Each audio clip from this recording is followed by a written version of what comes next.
ने बहुत सुंदर भजन पर जोर दिया और ये यथार्थ है। गोस्वामी तुलसीदास जी महाराज कहते हैं, राम राम जी है जौलों तू न जपे है, तौलों तू कहूँ जाए त्यों ताप तपे है। आप महाराज जी यहाँ आ जाएं। भगवान ने भजन पर बहुत सुंदर बल दिया। भजन करना चाहिए, जीवन अमूल्य है, कब श्वास निकल जाए कुछ पता नहीं। इसलिए ये सत्संग भजन के लिए प्रेरित करते हैं। जीवन में सद्गुण सदाचार संपन्न हमारा जीवन हो और साथ ही भजनानंदी संतों का सत्संग करके भगवत प्रेम प्राप्त करना चाहिए। जीवन की सफलता इसी में है। हमारे बीच में परमादरणीय श्री जय किशोर शरण जी महाराज जो कि हमारे सर्वेश्वर मासिक पत्रिका के प्रधान संपादक हैं और खूब भजनानंदी रसोपासना के रहस्य को जानने मानने वाले परम विद्वान से निवेदन करता हूँ कम से कम 20 मिनट में अपने भाव व्यक्त करें आचार्य श्री के चरणों में। श्री राधे श्री राधे। राधा कृष्ण बहम वंदे रस रूपौ रसायनौ वृंदावन निकुंजेषु नित्य लीला समाश्रितौ गौर श्यामो महारम्यो कोटि कंदर्प मोहनो श्री रंगदेवी सेव्य मानो पराभक्ति प्रदायनो। आज महा आनंद भयो भय प्रगट निम्बार्क स्वामी, आनंद कहो न जाई।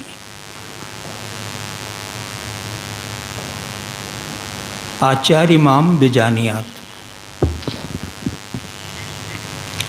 हमारी इस भारत धरा पर जब जब जैसे जैसे देश काल परिस्थिति के अनुसार हमारे आचार्यों का अवतरण हुआ है, उसी कड़ी में हमारे भगवान निम्बार्काचार्य जी का प्रागट्य भविष्य पुराण सुदर्शनो द्वापरान्ते कृष्ण आज्ञप्तो जनिष्यति इति निम्बादित्य ख्यातो धर्मग्लानि हरिष्यति। निजमत सिद्धांत में वज्रनाभ नृप की नप्रताई तब श्री निवास लीनो सरनाई। निवासाचार्य जी महाराज शंखा अवतार सर्वप्रथम निम्बार भगवान के शिष्य, जिन्होंने निम्बार भगवान ने वेदांत पारिजात सौरभ का ब्रह्मसूत्र अपने भगवान वेद व्यास जी द्वारा रचित ब्रह्मसूत्र का भाष्य वेदांत पारिजात सौरभ, उसी का भाष्य वेदांत कौस्तुभ श्रीनिवासाचार्य जी के द्वारा प्रणीत, उसी में हमारे द्वैत अद्वैत आदि आदि सिद्धांतों का वर्णन किया गया है। सर्वप्रथम तो ऐसे महान स्थल जो आनंद कभी क्षय ही ना हो, ऐसे अखंडानंद पूज्य श्री के आश्रम में यह सब जगह नहीं होता। आनंद तो सभी अपने अपने दृष्टि से लेते हैं, लेकिन यह भावना ही कितनी उदात्त है कि सभी आचार्यों का उत्सव मनाना केवल यहीं पर संभव है। ऐसे पावन स्थल को विराजमान हमारे आराध्य देव पूज्य स्वामी जी महाराज, संचालक श्री शिवानंद जी महाराज और भी हमारे वक्ता श्रोता सभी को वंदन।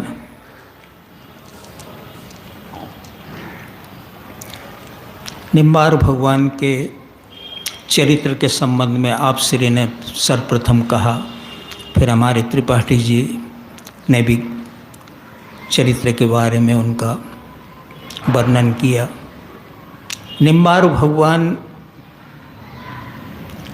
और आचार्य। निम्बार भगवान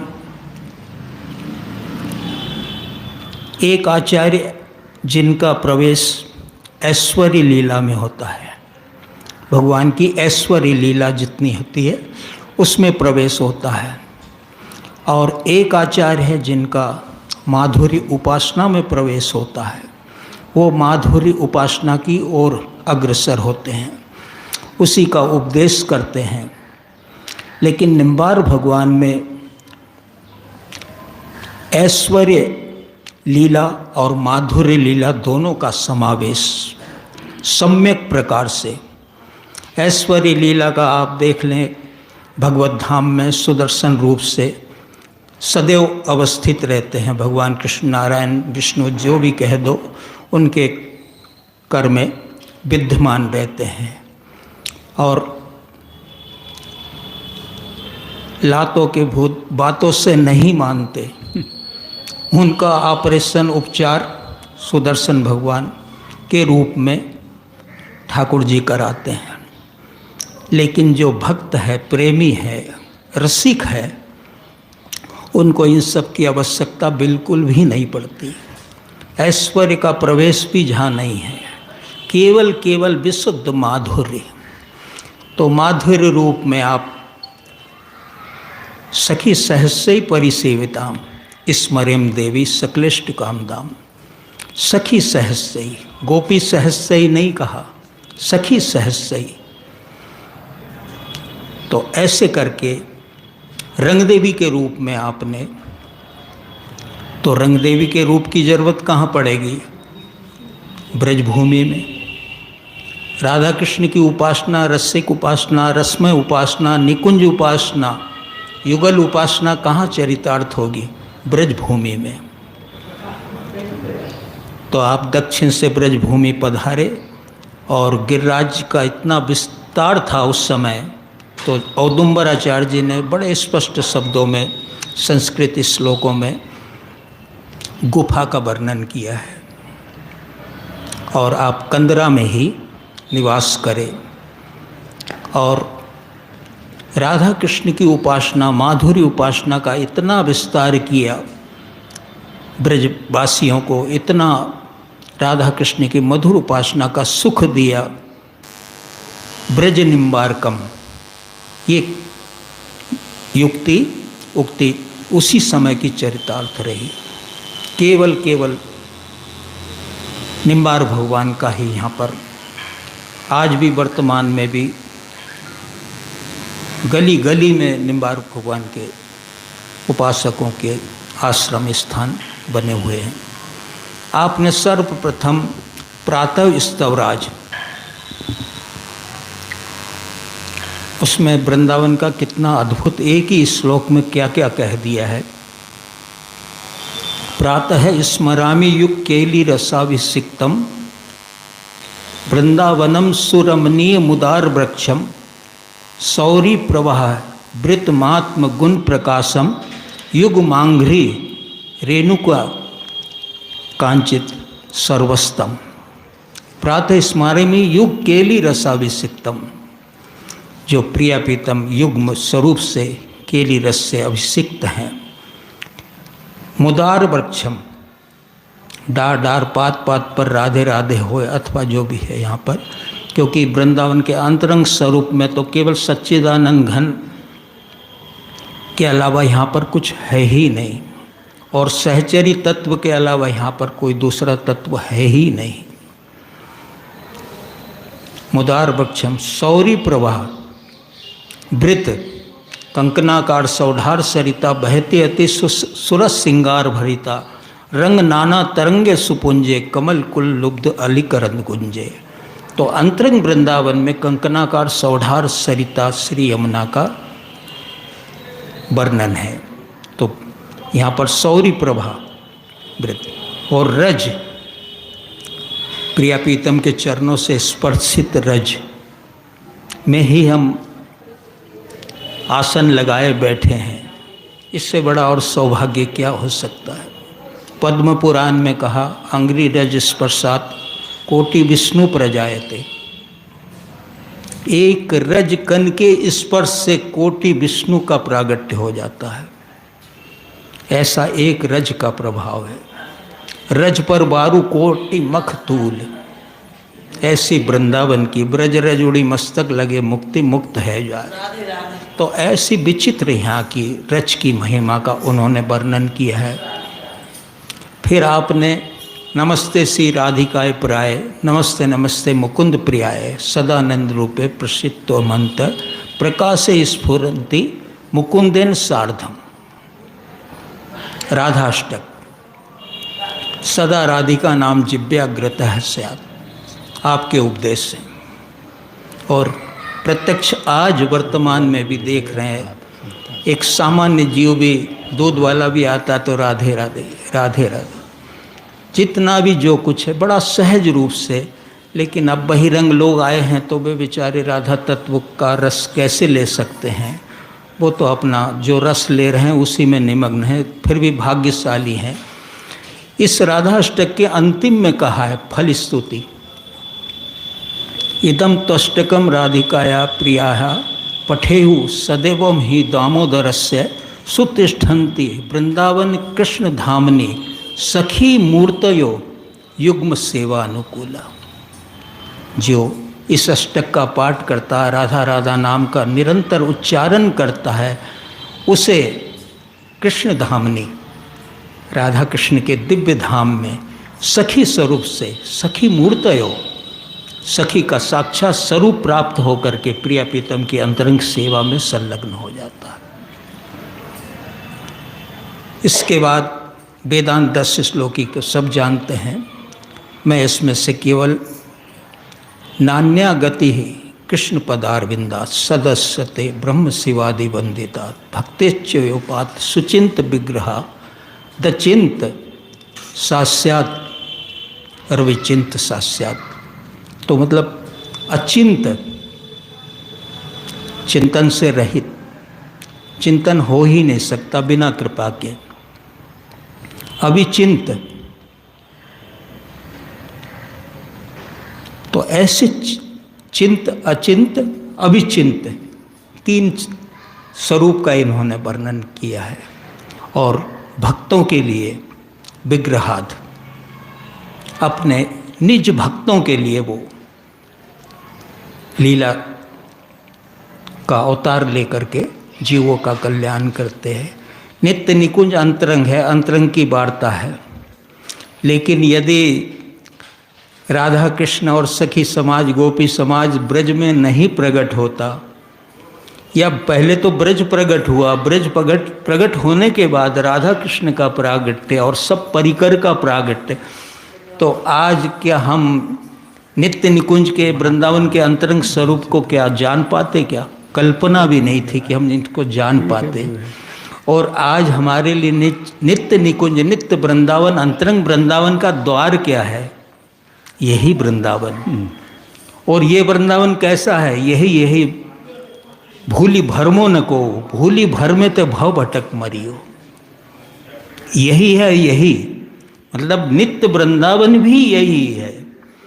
जब हमारे को आचार्य गुरुजन परंपरा की कृपा से जब हमको दिव्य दृष्टि जिन्हें दे तो ही इज्जतार्थ निहारे।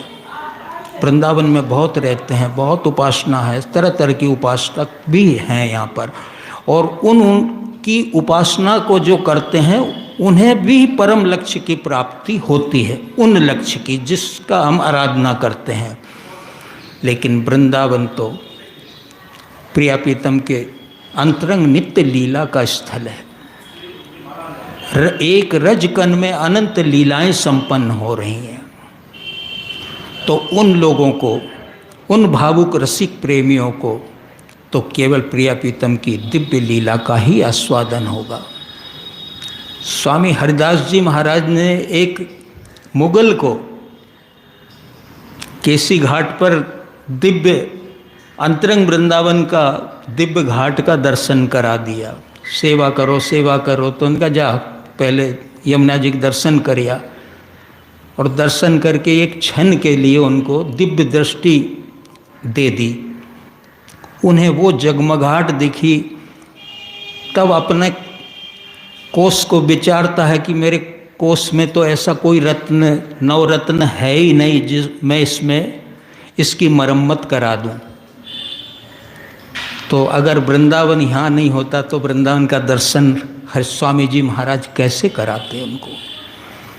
लेकिन उसके लिए कृपा दृष्टि, उसके लिए जैसा कहा ना भजन सत्संग आदि आदि जो है यम नियम आदि का भी हमारे बताए कि सब नियम को नियमानंद ही हैं, तो नियम का तो पालन करना ही पड़ेगा।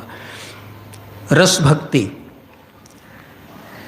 अर्थ पंचक में कितना सुंदर उन्होंने उपास्य रूपम, जीव मात्र के लिए, हर उपासक के लिए उपास्य रूपम, उपासक का हम जिसकी उपासना कर रहे हैं उसका रूप क्या है, निर्गुण हो निराकार हो, पर हमारा आराध्य क्या है, उनका स्वरूप क्या है, हम उसे जाने।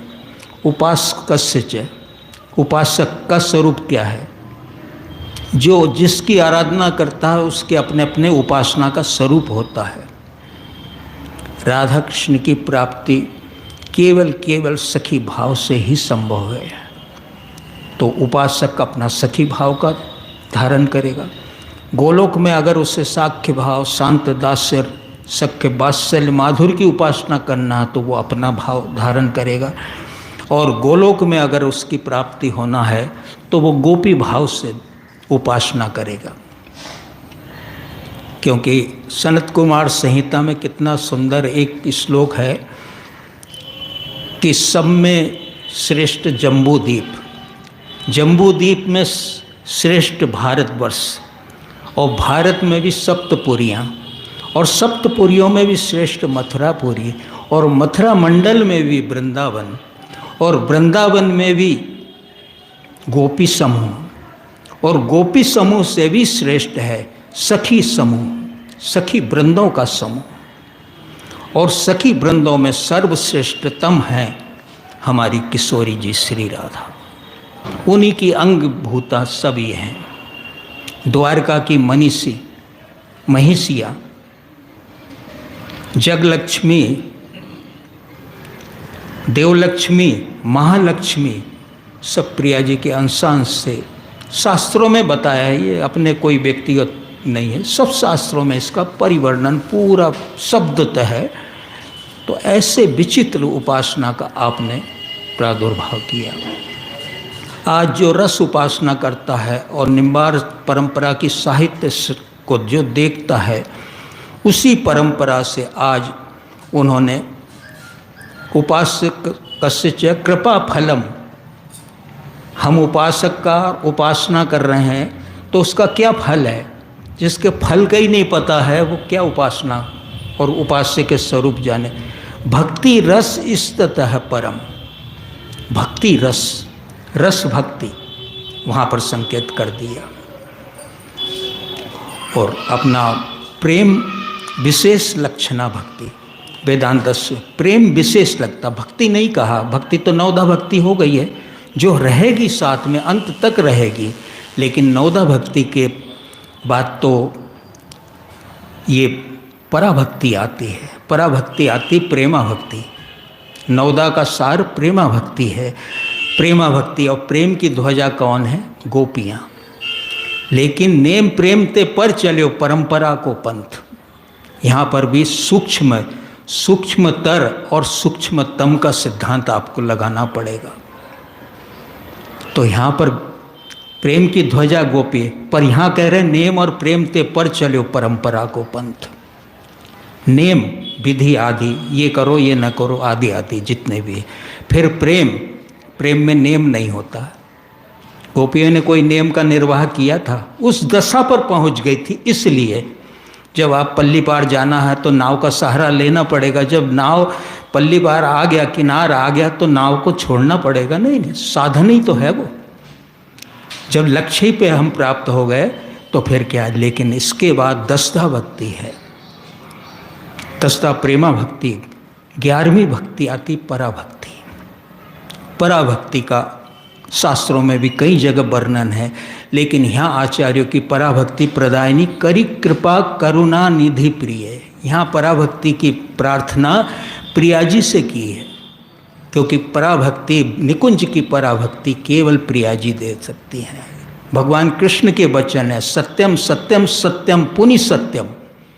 4 बार प्रतिज्ञा की है उन्होंने शास्त्र में कि यदि नित्य निकुंज को प्राप्त करना, वृंदावन की अंतरंग लीला को प्राप्त करना है तो राधा चरणारविंद का आश्रय लेना पड़ेगा। तो बोले क्यों?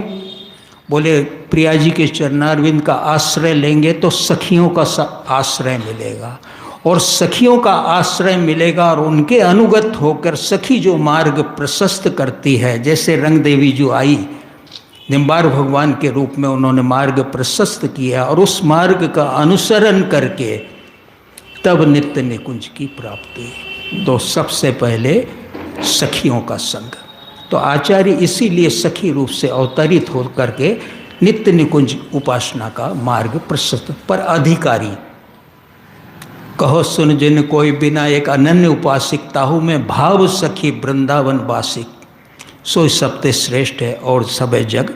तो इस प्रकार मतलब एक एक बिंदु को इस प्रकार। तो यहाँ पर जैसे कोई बहुत विशिष्ट चीज होती आश्रम में, अपने घर में, आश्रम कुटिया में, तो उसको हम बहुत संभाल के रखते हैं। तो वृंदावन का रस, निकुंज रस उछालने का नहीं है, जो आज हमारे कई संप्रदाय उछाल रहे हैं, उछालने का नहीं है। ये तो एक कृपा करी हो सो होई, साधन सिद्ध रहो नहीं कोई, ये गांठ बांधनी पड़ेगी कि बहुत साधन का हम अभिमान करते हैं, लेकिन नहीं। वृंदावन में साधन का अभिमान करने वाले को और साधन की स्थल तपोभूमि में आदि आदि भारत की कई भूमियाँ हैं, उसमें कहते हैं वहाँ जाके तपस्या करिए। यहाँ केवल कृपा मनाना है, कौन की? प्रिया प्रीतम की, रज की, और यहाँ के रसिक प्रेमी की। तभी वृंदावन का अंतरंग बाह्य स्वरूप, माधुर्य स्वरूप का हमें अता पता लगेगा, अन्यथा दुर्लभतम। और पहले रसिक जनन को सेवे, जो इस रस का, रसिक जनन का कितना सुंदर युगल शतक में दिया, जहाँ जुगल सेऊ वृंदा विपिन विलास, जहाँ जुगल में निरंतर, जहाँ जुगल मिली निरंतर करत बास, प्रेम प्रवाह रसिक जन प्यारे, कबहू न छाड़त पास, कहा कहूँ भाग की जय श्रीवट, राधा कृष्ण रस जास। जो सेऊ वृंदावन, वृंदावन से प्रिया प्रीतम कभी अन्यत्र जाते ही नहीं, अंतरंग वृंदावन से, और अंतरंग प्रिया प्रीतम, और रूपों से वो विश्व का कल्याण करेंगे यहाँ पर रह करके। तो सेऊ उनका जो सेवन करता है और उस राधा कृष्ण निकुंज रस का पान करता है, रस पान करने वाला रसिक। प्राण तजो पर बन न तजो, तो हमारे कितना इतिहास ब्रज के भक्त में देख लीजिए, उन्होंने प्राण त्याग दिया लेकिन ब्रज को नहीं त्यागा। ऐसा सूरमा, ऐसा सूरवीर, अंग अंग अंग अंग अंग सतटूक, यदि अंग अंग मतलब 100 टुकड़े भी अंग अंग के कर दो, लेकिन यहाँ रह करके अगर 100 टुकड़े भी हो जाए, लेकिन वृंदावन ने छाड़िए, छाड़िए बड़ी चूक। जो वृंदावन को रस का, जिसको चस्का आचार्यों की कृपा से, रसिक जनों की कृपा से, परंपरा की कृपा से जिन्हें प्राप्त हुआ है, वो प्राण त्याग देगा लेकिन ब्रजभूमि को नहीं छोड़ेगा। और एक ये सामान्य तुच्छ जीव भी आपके सामने बैठा है, जो 40-41 वर्ष हो गए अखंडवास को, नंगे पांव यहाँ पर। एक वो है कि क्योंकि हमारे जिन्होंने हमें भजन सिखाया वो कहते थे कि क्या करूं, मेरा बड़ा दुर्भाग्य है कि मुझे सर के बल चलना नहीं आता। ये तो वृंदावन में पांव के बल चलना चाहिए क्या? कितना ऊंची बात कही थी, पर बाध्यता है, पांव के बल चलना पड़ेगा। तो ऐसे वृंदावन की रच का सेवन, कंकनाकार सौढ़ार सरिता का सेवन आज किस दशा में है वो हम सब जानते हैं, लेकिन अंतरंग यमुना में तो वो ही रस है ना। और यमुना केली रूपिणी जमुना जय श्रीवट, श्री वृंदावन फूल्यो बहुवतिया। क्या रहस्य, क्या दिव्य है। केली रूपिणी जमुना जय श्रीवट, इसी को शास्त्रों में श्लोक में भी कहा है। प्रिया प्रीतम के नित्य विहार से जो प्रसिद्ध बिंदु उदित होता है, नित्य विहार से जो प्रसिद्ध बिंदु उदित होता है, उसी को ललिता जी ने प्रार्थना किया कि ये बिंदु सैया मंदिर में यूं ही समाहित है रहे तो कोई इससे तो एक पावन सरिता बन जावे। और आज पावन सरिता यमुना नहीं बनती तो आज हम इसमें अवगाहन, इसका आनंद आचमन कहाँ से लेते। उस समय की बात, आज जो भी है परिस्थिति, लेकिन यमुना तो प्रिया प्रीतम के नित्य विहार रस है। प्रेमी उसी रस को भाव से ग्रहण करके रसिक्त होता है, रस में सराबोर होता है। अब समय हो ही गया है, केवल एक बात जो आज वर्तमान स्थिति की है, जैसे कहा युग युग में आचार्य प्रकट होते हैं, अवतार प्रकट होते हैं, धर्म ग्लानिम हरिष्यति। उस समय प्रकट हुए थे जब कलयुग के बाद कली का प्रवेश, और जाने के बाद ही जैसे गए कोई विभूति, उसी के बाद उपद्रव चालू हो जाते हैं। आश्रम में देख लो चाहे कहीं भी देख लो, कोई गिद्ध की तरह। तो यहाँ पर भी इसी प्रकार की आज वो दशा होते होते कलयुग का प्रथम चरण चल रहा है।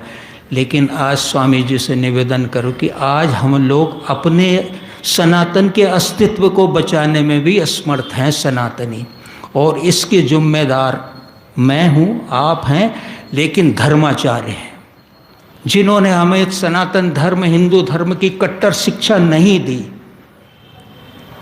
ज्ञान ध्यान बहुत चीज़ बहुत सुनाई, बहुत कुछ किया, लेकिन कट्टर हिंदू, कट्टर सनातनी नहीं बना कि हम आज उसके लिए अपने प्राण न्यौछावर कर दें। और एक मौलाना ने एक अनपढ़ बच्चे को, अनपढ़ स्त्री को मानव बम बना के छोड़ दिया, और आज सारे विश्व में राज कर रहे हैं। और इसमें भी कुछ ही समय हम जी पाएंगे और ये गोष्ठियाँ कर पाएंगे। इसके बाद हमारा नंबर आने वाला। हमारे घनानंद जी महाराज 600-500 वर्ष पहले मथुरा में उनको मुगल साम्राज्य काटमार चल रहा था, उनको काट दिया। हरिवंश जी महाराज को नहीं छोड़ा। ऐसे महान भजनी प्रतापी महापुरुष नहीं रहे तो आज हम दो कामी क्रोधी लोभी लुच्चे क्या कर पाएंगे? क्या बल है हमारे पास?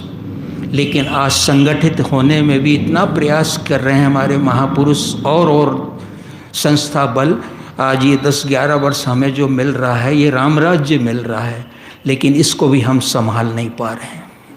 इतने कायरता हमारे अंदर छा गई है, हम अपने गोरख धंधाओं में लगे हैं। आज गोष्ठियाँ भी हो तो सबसे पहले गोष्ठियाँ इसी बिंदु पर हो। जो लक्ष्य है वो लक्ष्य है, उस पर रहें, हम अपने उपासना करें, सब करें। तो उपासना से क्या नहीं हो सकता। लेकिन आज जो वर्तमान में देख रहे हैं वो तो बड़ी दयनीय दशा है। रामायण के पल्ले जल गए, क्या कर लिया बताइए? आज कुरान के एक पेज फाड़ के देख लेते, पूरे विश्व में आग लगा देते हो। आज हमने उसका क्या कर लिया? गीता पे आक्षेप होता है, हमारे ब्रह्मा जी पे आक्षेप होता है, भगवान कृष्ण राम पर आक्षेप होता है। इसका जवाब देने वाले, इसको उत्तर देने वाले भी, क्योंकि हमारे साथ कोई नहीं है। मुझ पर आपत्ति आएगी तो पड़ोसी वाला नहीं आएगा। इसलिए हम लोग प्रार्थना, अपना उपासना और आचार्यों चरणों से, भगवत चरणों से, महापुरुषों से यही निवेदन करें कि अब अपना समय केवल सनातन हिंदू धर्म की संरक्षणा में ही अपना समय निकाले। नहीं तो हम कोई भी वक्ता श्रोता कोई भी नहीं रहेगा। जैसे इतिहास साक्षी है, अभी बांग्लादेश का इतिहास हमने देख लिया है। तो जय हम कितने कुंभकर्ण की नींद सो रहे हैं, इसके लिए हर व्यक्ति को जागृत होना पड़ेगा। ऐसे अवसर पर मैं पुनः से निम्बार भगवान स्वामी जी के चरणों में, मेरे समक्ष बैठे पूज्य चरणों में, संचालक सभी के चरणों में कोटि कोटि वंदन। विषयांतर नहीं करना चाहता, लेकिन आज तो विषय सामने वही है, सोते खाते उठते बैठते सब, दूसरा कोई विषय नहीं है। और इस विषय से हम अगर नहीं चेते तो जैसे कुछ भी हाथ लगना नहीं, सब झांकी तां धरी रह जाएगी हमारी व्यवस्थाएं। इन्हीं शब्दों के साथ कोटि कोटि वंदन। जय जय श्री राधे।